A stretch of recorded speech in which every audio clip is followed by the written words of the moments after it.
Top quality और consistent performance के लिए सिर्फ सिल्वर पंप। टॉप क्वालिटी और कंसिस्टेंट परफॉर्मेंस के लिए सिर्फ सिल्वर पंप, नाम याद रखना।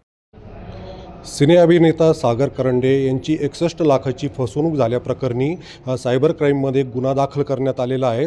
आपल्यासोबत स्वतः सागर करंडे आहेत, आपण त्यांच्याकडून जाणून घेणार आहोत। सर, मला हे सांगा, ज्या काही बातम्या येत आहे आपली फसवणूक झाल्याचं काय सांगाल? फेक आहे, असं काही झालेलं नाही। आणि 61 लाख माझ्याकडे का असतील, एवढं कुठे आहे? 61 लाख म्हणजे खूप मोठी, मी कशाला बाकीच्या गोष्टी, मी नाटक प्रोड्यूस केलं असतं एखादं, काय नाही, फेक आहे ते। माध्यमांमधून आपला फोटो आणि या बातम्या चालवल्या जात आहे, तर ही माहिती कुठून बाहेर आली याबाबत आपण तपास घेणार? हो हो, आता मुंबईला गेल्यावर ते करेनच, पोलीस स्टेशनला जाऊन ते करेनच, अब्रू नुकसानीचा दावा पण करेन मी।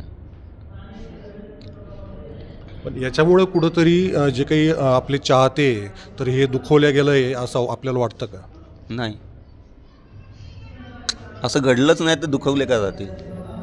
एका अभिनेत्याचा फोटो वापरून किंवा त्याच्या नावाचं वापर करून आणि कुठंतरी अशा पद्धतीने फसवणुकीचे प्रकार वाढलेले आहेत, तर याबाबत काय सांगाल? हा, अलर्ट राहा। काय UPI जे काय आहे ते कुठल्याही लिंकवर क्लिक करू नका, एवढं सरळ साधं आहे। एकंदरीत अशी कुठलीही फसवणूक झालेली नाही आहे आणि या फेक बातम्या असल्याचं स्वतः सागर करंडे यांनी TV9शी बोलताना खुलासे केला आहे। उमेश पारिक, TV9 मराठी, पिंपळगाव, वसवंत, नाशिक।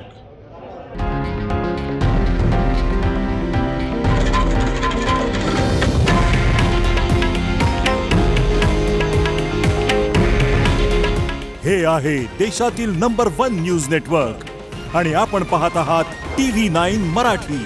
काळजी तुमची, हित महाराष्ट्राचं।